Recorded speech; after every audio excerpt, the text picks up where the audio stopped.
Hello students, welcome to my channel Jagdish Kumli again. Today we are going to learn no article. Means there are some cases we should not use any article.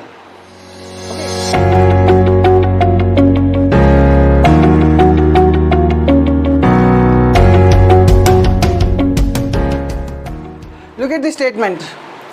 As a rule, nouns in English take no article. Okay na? So as a rule, nouns in English take no article. Nouns English lo article తీసుకో. ఇప్పుడు when used in general sense. So general sense లో use చేసినప్పుడు no article is placed in front of any noun. Okay na? But if they are used in particular sense or specific sense లో మనం use చేస్తే the article is needed. Okay na? So the article is needed. So మనం ఇప్పుడు ఈ exercise ద్వారా we are going to learn where the article is required and where the article is not required. Look at the examples. With plural nouns. Plural nouns అంటే ఏంటి? That there is more than one of that noun.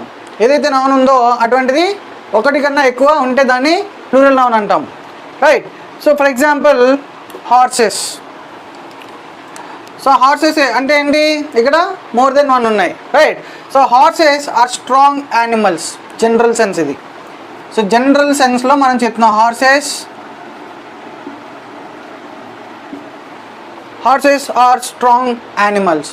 అదే స్పెసిఫిక్గా చెప్పామనుకోండి, చూడండి, for example the horses in the field అంటే మన ఎదురుగా కనిపిస్తున్న ఫీల్డ్లో ఉన్న హార్సెస్ కోసం మాట్లాడుతున్నాం. ఓకేనా? So the horses in the field belong to the farmer. ఆ ఫీల్డ్లో కనిపిస్తున్న గుర్రాలు ఆ ఫార్మర్వి అని చెప్తున్నాడు అనమాట. అర్థమైందా? సో మనం జనరల్ సెన్స్లో వాడుతున్నప్పుడు ఈ నౌన్కి ముందర no article is required. Whether if the same noun is used in a specific sense, then the article is required. Let us go for another one. With abstract nouns. Abstract nouns అంటే ఏంటి? That cannot be perceived using one of the 5 senses. అంటే మనకున్న 5 సెన్సెస్తో దాన్ని మనం గ్రహించలేం. Abstract noun అంటే ఏంటంటే మనకున్న 5 సెన్సెస్తో దాన్ని మనం గ్రహించలేం ఏంటి అనేది. సో అటువంటి కొన్ని ఎగ్జాంపుల్ ఏమిటంటే విజ్డమ్ అని, లవ్ అని. ఓకేనా? సో ఇటువంటివి అబ్స్ట్రాక్ట్ నౌన్స్ అని చెప్పేసి అంటారు. So take this example. Wisdom is a great virtue. Wisdom is a great virtue. Wisdom అంటే ఏంటి? జ్ఞానం. దాన్ని మనం పట్టుకోగలమా? దాన్ని మనం టేస్ట్ చేయగలమా? దాన్ని మనం స్మెల్ చేయగలమా? కనీసం దాన్ని చూడగలమా? But we can feel it. Right. జ్ఞానాన్ని మనం ఫీల్ అవ్వగలం. సో అటువంటి నౌన్స్ని ఏమంటారంటే అబ్స్ట్రాక్ట్ నౌన్స్ అంటారు. So first wisdom is a great virtue. జ్ఞానం గొప్ప ధర్మం. జ్ఞానం గొప్ప ధర్మం. ఇదేంటి? జనరల్ సెన్స్లో వాడుతున్నారు. ఓకేనా? General sense. అదే విజ్డమ్ని మనం స్పెసిఫిక్ సెన్స్లో వాడితే ఎలా ఉంటుందో చూద్దాం. The wisdom of Socrates. Socrates ఎవరు? Socrates was a great philosopher. అతను ఒక మహా తత్వవేత్త అనమాట. ఓకేనా? ద విజ్డమ్ ఆఫ్ సోక్రటీస్ అంటే సోక్రటీస్కి ఉన్న జ్ఞానం చాలా ఫేమస్ అట. అర్థమైందా? The wisdom of Socrates was famous. అంటే ఇక్కడ మనం స్పెసిఫిక్గా దేనికోసం మాట్లాడుతున్నాము? విజ్డమ్ ఆఫ్ సోక్రటీస్ అనే గొప్ప వ్యక్తి యొక్క జ్ఞానం కోసం మనం మాట్లాడుతున్నాము. స్పెసిఫిక్ సెన్స్లో మాట్లాడుతున్నాం. అందుకే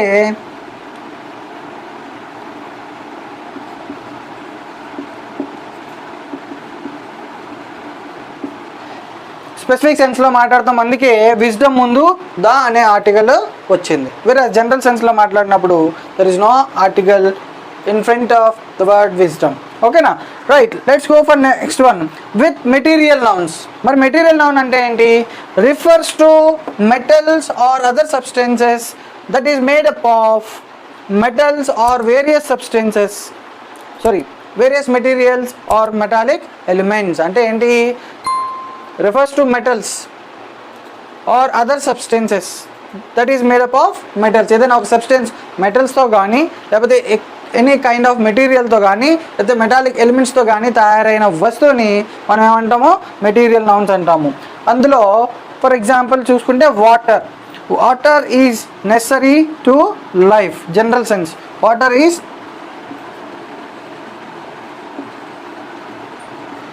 is necessary to life, general సెన్స్లో వాడాం కాబట్టి వాటర్ ముందు we did not use any article. Suppose ఈ వాటర్ అనే నౌన్ని మనం స్పెసిఫిక్ సెన్స్లో వాడామనుకోండి, ఓకేనా, స్పెసిఫిక్ సెన్స్. సో ఈ వాటర్ని అనే నౌన్ని మనం స్పెసిఫిక్ సెన్స్లో వాడితే the water in the kitchen is hot, అంటే కిచెన్లో ఉన్న వాటరు చాలా వేడిగా ఉంటుందట. ఎందుకని మన వాళ్ళు వంట చేస్తారు కదా, పోయి వేడి కాలుతూ ఉంటుంది కాబట్టి కిచెన్లో ఎప్పుడు వేడిగా ఉంటుంది. బికాజ్ ఆఫ్ దాట్ అక్కడ ఉన్న వాటర్ కూడా వేడిగా ఉంటుంది. So the water in the kitchen is hot. ఇలాగే ఇంకొక ఎగ్జాంపుల్ తీసుకుంటే the water in the fridge is cold. అర్థమైందా? సో ఫ్రిడ్జ్లో ఉన్న వాటర్ చాలా చల్లగా ఉంటుంది. Right, let us go for another one with days, months and seasons. Days, months and seasons కోసం మాట్లాడుకుంటున్నప్పుడు కూడా జనరల్ సెన్స్లో మాట్లాడితే, ఓకేనా, చూడండి ఇక్కడ జనరల్ సెన్స్లో మాట్లాడితే ఎలా ఉంటుంది? Summer is a hot season. జనరల్గా మన అందరికీ తెలుసు summer is a hot season, సమ్మర్లో వేడిగా ఉంటుంది. అదే స్పెసిఫిక్ సెన్స్లో తీసుకున్నాం అనుకోండి, ఓకేనా, స్పెసిఫిక్ సెన్స్లో the summer of 2021 was very hot. 2021లో టెంపరేచర్ చాలా పెరిగిపోయింది. The summer of 2021 was very hot అంటే ఇక్కడ స్పెసిఫిక్గా దేనికోసం మాట్లాడుతున్నాం? Summer of 2021 year. అర్థమైందా? ఈ 2021 ఇయర్లో ఉండే సమ్మర్లో టెంపరేచర్ చాలా ఎక్కువ ఉందన్నమాట అని మాట్లాడుతున్నాం. అర్థమైందా? Let us see some more examples. Look at here. With the names of languages, English is spoken all over the world. General thing, right? ఇదేంటి? General sense. జనరల్ సెన్స్లో English is spoken all over the world అంటే world మొత్తం English మాట్లాడతారు. అదే దీన్ని specific సెన్స్లో చెప్పాలనుకో, the English she speaks is not correct.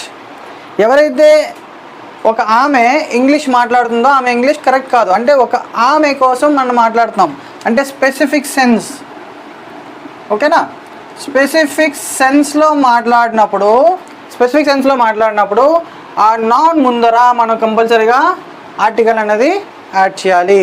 ఓకేనా? చూడండి, జనరల్ సెన్స్లో మనం ఇంగ్లీష్ కోసం మాట్లాడుతున్నాము, English is spoken all over the world, right? General సెన్స్లో మాట్లాడుతున్నాం, there was no article required. But here when the sentence is specific then the noun require the article. So నౌన్కి article కావాలి అన్నమాట. ఓకేనా? Let us see with names of meals. అలాగే మనం meals కోసం మాట్లాడుకుంటున్నప్పుడు general సెన్స్లో మాట్లాడితే article is not required. For example breakfast is at 8 o'clock. Breakfast 8 o'clock తింటాము. ఓకేనా? సో అది స్పెసిఫిక్, ఇది general sense. General, the breakfast I had this morning was delicious. చూడండి, ఇది స్పెసిఫిక్ అన్నమాట. ఎందుకు ఇది స్పెసిఫిక్? ఈరోజు మార్నింగ్ ఏ బ్రేక్ఫాస్ట్ అయితే చేశానో అది చాలా రుచికరంగా ఉంది అంటున్నాడు. అర్థమైందా? So the breakfast I had this morning, ఈరోజు మార్నింగ్ ఏ బ్రేక్ఫాస్ట్ అయితే నేను చేశానో ఆ బ్రేక్ఫాస్ట్ చాలా బాగుంది అంటే మార్నింగ్ చేసిన బ్రేక్ఫాస్ట్ తనకి ఎంతో బాగా రుచికరంగా అనిపించింది అనమాట. ఆ మార్నింగ్ బ్రేక్ఫాస్ట్ కోసం స్పెసిఫిక్గా ఆ మార్నింగ్ బ్రేక్ఫాస్ట్ కోసం మాట్లాడుతున్నాం కాబట్టి బ్రేక్ఫాస్ట్ ముందర ద అనే ఆర్టికల్లో పెట్టాలి. ఓకేనా? Right, last but not least with the names of colours. So colours ముందు ఎప్పుడు ఏ ఆర్టికల్ పెట్టకూడదు. ఓకేనా? Blue unless it is specific. బాగా గుర్తుపెట్టుకోండి. Blue is my favourite colour. నా ఫేవరెట్ కలర్ ఏంటి? బ్లూ అనమాట. So the blue is my favourite colour అనడం తప్పు.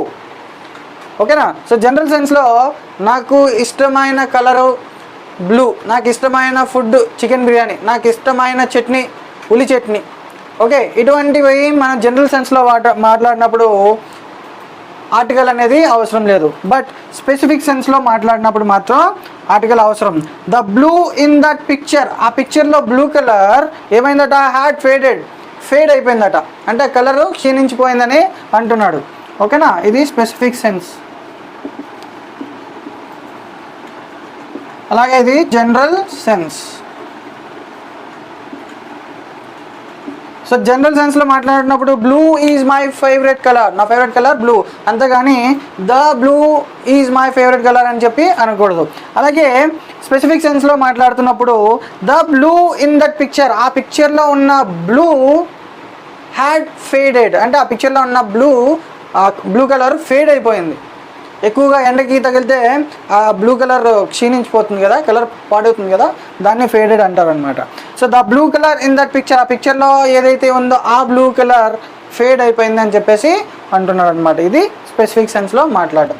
I hope that you people have understood where the article to be placed and where the article not to be placed. Okay na? And also you might have grasped what is general sense and what is specific sense. అలాగే మనం ఎక్కడ మనం article use చేయాలి, ఎక్కడ article use చేయకూడదు అనేది కూడా మీరు గ్రహించారని అనుకుంటున్నాను. ఏ నౌన్స్ దగ్గర అయినా జనరల్ సెన్స్లో మాట్లాడుతున్నప్పుడు ఆర్టికల్ అక్కర్లేదు. అలాగే డేట్స్, మంత్స్, సీజన్స్ దగ్గర ఆర్టికల్ జనరల్ సెన్స్లో మాట్లాడితే ఆర్టికల్ అవసరం లేదు. అలాగే నేమ్స్ ఆఫ్ లాంగ్వేజెస్ జనరల్ సెన్స్లో మాట్లాడితే ఆర్టికల్ అక్కర్లేదు. అలాగే నేమ్స్ ఆఫ్ మీల్స్ కోసం మనం జనరల్ సెన్స్లో మాట్లాడితే ఆర్టికల్ అక్కర్లేదు. అలాగే విత్ నేమ్స్ ఆఫ్ కలర్స్ కోసం మనం జనరల్ సెన్స్లో మాట్లాడితే ఆర్టికల్ అక్కర్లేదు. ఓకేనా? With this I'm going to conclude this session and I'll come up with a new video. Until then, bye bye. Jai Hind, Jai Bharat.